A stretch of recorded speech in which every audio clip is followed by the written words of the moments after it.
Did you notice that each of those expressions looked surprisingly similar? No, they weren't coached, and they aren't dramatic art majors. Facial expressions seem to be a universal part of, well, being human, but even creatures or characters that aren't exactly humans, like zombies or ghosts, are shown with facial expressions in popular media. You turn around the corner and surprise! There's a zombie! It's coming towards you! Now what do you feel? Fear! You know that the zombie has killed your entire family and now you're angry. Stop and imagine what you looked like when you felt anger, surprise, and fear. How would you draw your eye emotion? How would you draw your emotion if you could only draw your eyes? Chances are that you would draw these emotions/eyes the same way that others would. Why? Because all emotions can be shown in the eyes. The emotions of anger, surprise, and fear occur frequently in zombie works such as The Walking Dead, created by Robert Kirkman and illustrated by Tony Moore, and in iZombie, written by Chris Robertson and drawn by Michael Allred. Both of these graphic novels utilize illustration to help develop the plot and other themes. However, The Walking Dead is more successful in showing emotion in the eyes than iZombie, especially in regards to displaying the trademark looks of anger, fear, and surprise. iZombie, though, may be aiming to use the character's eyes in a different way. Anger is one of the most easily recognizable emotions, even when only looking at the eyes.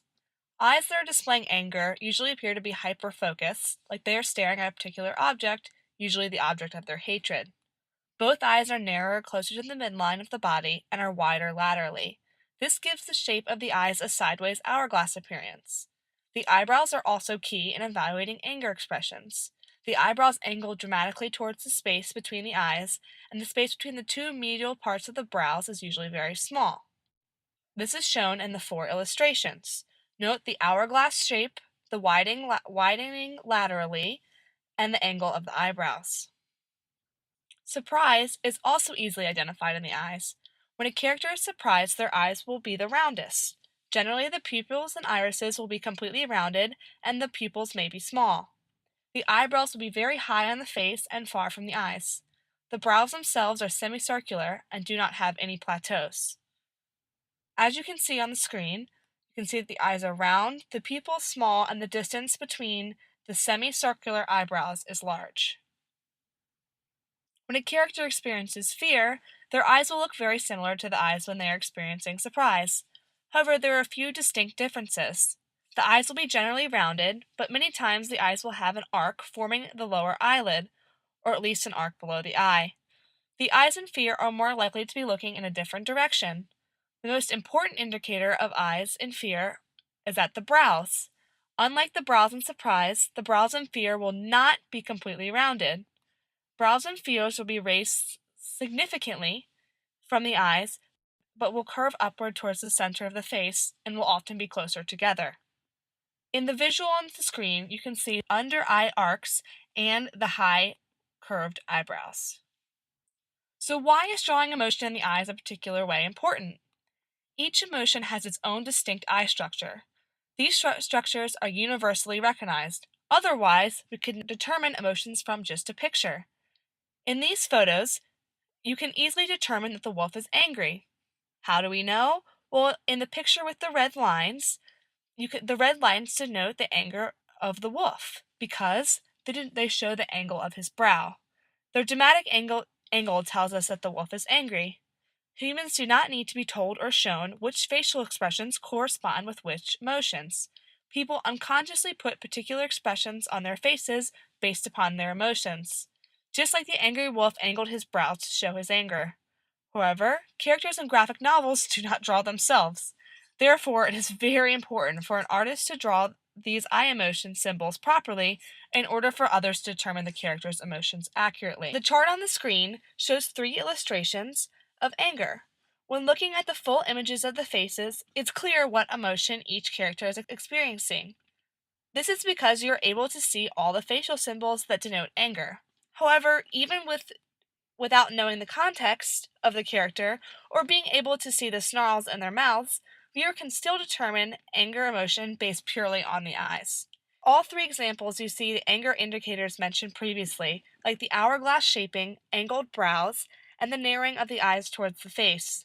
Ideally, artists should include all of the anger indicators if they wish for viewers to understand the emotions of their characters.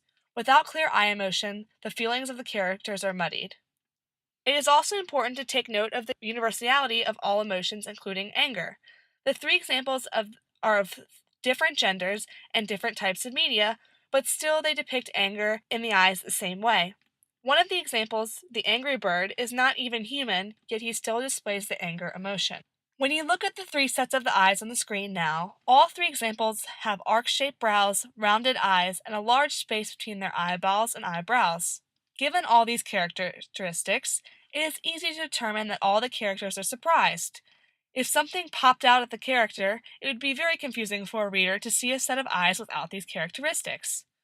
Conversely, if eyes with these characteristics appear on a character at a funeral, the reader may discount the character as unrealistic because he or she does not follow universal human signs. The author would also be unable to develop themes properly because the reader would nullify any emotion of that character. Notice also that some of the characters are of different races.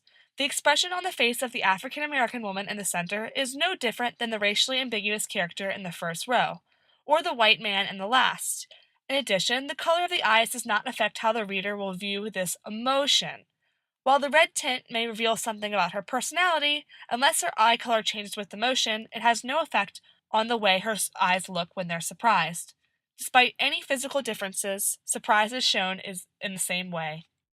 In this graphic, notice how not all the examples are looking directly forward, but the eyes have lower lid arches that form the lower lid or lower border of the eye, especially the second example. Most importantly, each set of brows curve upward in the center. These qualities tell us that the characters below are afraid.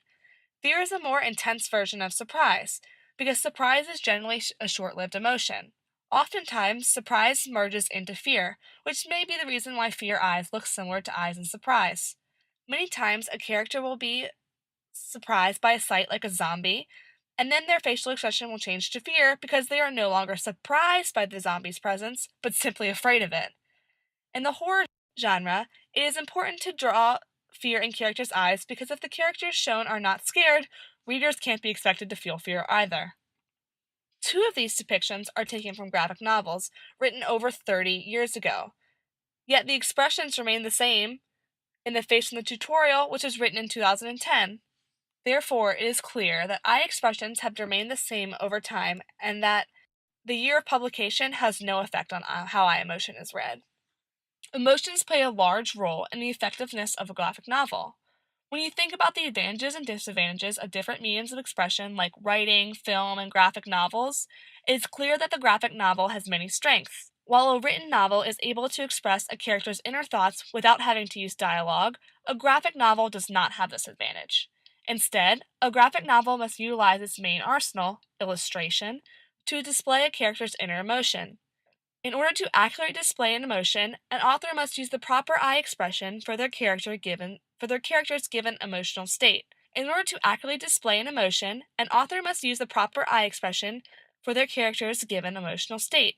Otherwise, viewers will not understand the emotion and therefore the character itself. Similarly, actors and actresses are given awards when they display the emotional range of a character believably and effectively. Award-winning actors successfully play roles in which they use eye expressions to display their character, just as Julie Andrews in the photo on the screen does.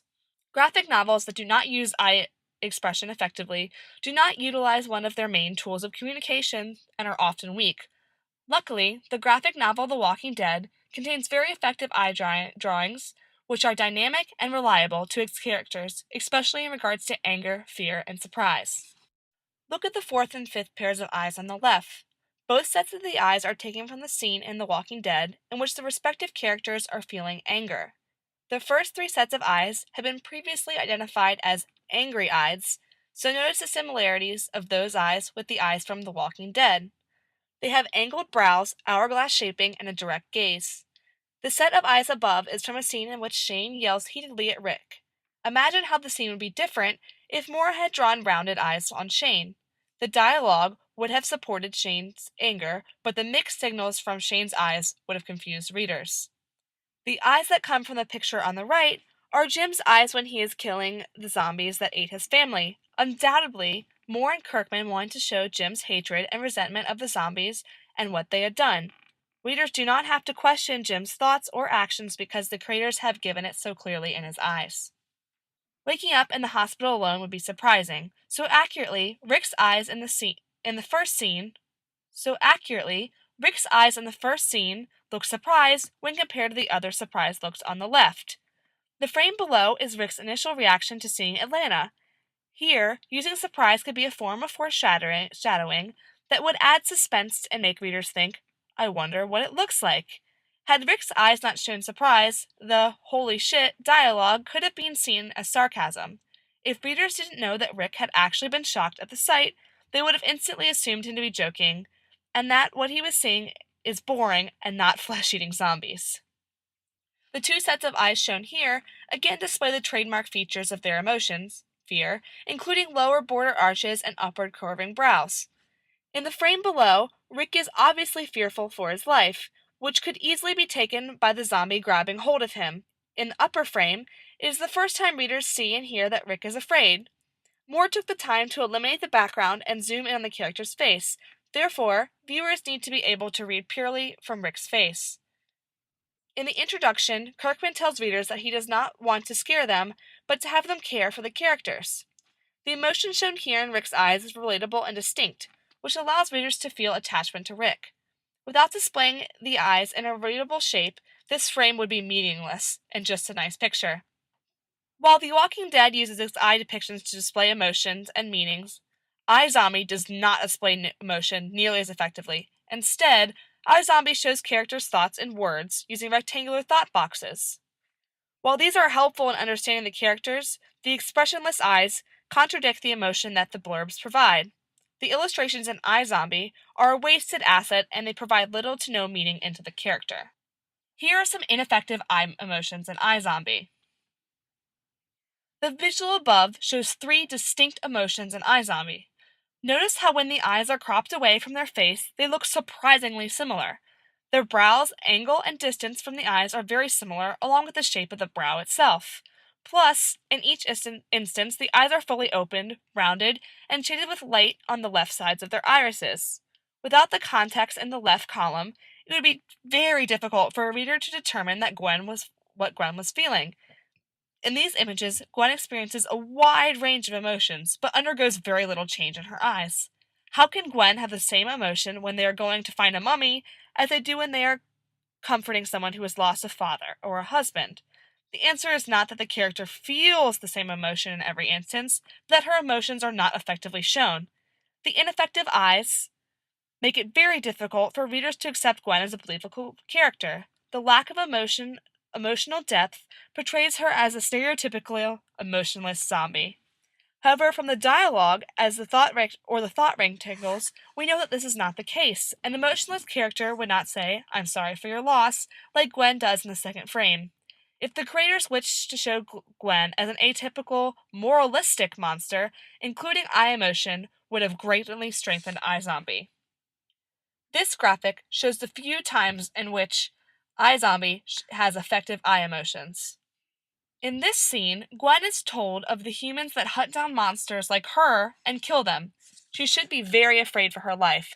However, in comparing her eyes to the fearful eye example on the left, you can see that they fit only very narrowly. Her eyes are not fully opened, and her eyebrows even appear to curve downward. When compared to the set of eyes we saw in the previously, when she was scared by the mummy, they barely look alike. Why would she not be as afraid of the monster hunters as the mummy? The eyes fit in the column that showed the 3 examples evaluated previously, which were concluded to be of similar structure but representative of different emotions. This leads readers to believe that Gwen has a singular eye depiction for a large range of emotions. If the creators of iZombie do not use the eyes to show emotion, then what was their reasoning for how they drew Gwen's eyes? The answer is not something usually associated with monsters, and that answer is sex appeal. Gwen's eyes look strikingly similar to the eyes found in images created to sell sex, as seen in these examples. These images of the swimsuit model are from the 2011 swimsuit edition of Sports Illustrated magazine. The swimsuit edition is one of the best-selling volumes each year, even though it only narrowly pertains to sports. However, it clearly aims to sell sex appeal, and it works. The first image on each side is a photo edit to try to make the model look more like Gwen, and further illustrates their similarities, and the second image is cropped but in its original form. The images on the right are from Ask Men's article about the 99 most desirable women alive. This image was selected by the editors of the website for being one of Natalie Portman's most sexy photos. Again, the first photo has been edited to make Portman look like Gwen. As you can see by the 6 sets of eyes, they look almost completely identical in every aspect, including roundness and brow shape. If you are not trying to sell underlying sex appeal, then why would you put a character with the same eye expression as a swimsuit model on the cover of a zombie graphic novel? Most likely, many of Gwen's eyes that are found to be in the gray area of emotion fit into the sexual eyes category. This final set of pictures comments on how the entire image of Gwen, and especially the eyes, have been sexualized. Due to the hypersexualization of the characters, readers of iZombie are unable to relate emotionally to Gwen and the other characters, especially when they experience anger, surprise, and fear. If the author of iZombie had used eye illustration as effectively as in The Walking Dead, he would have gained emotional depth to his characters, but he might have lost the sex appeal that iZombie currently portrays.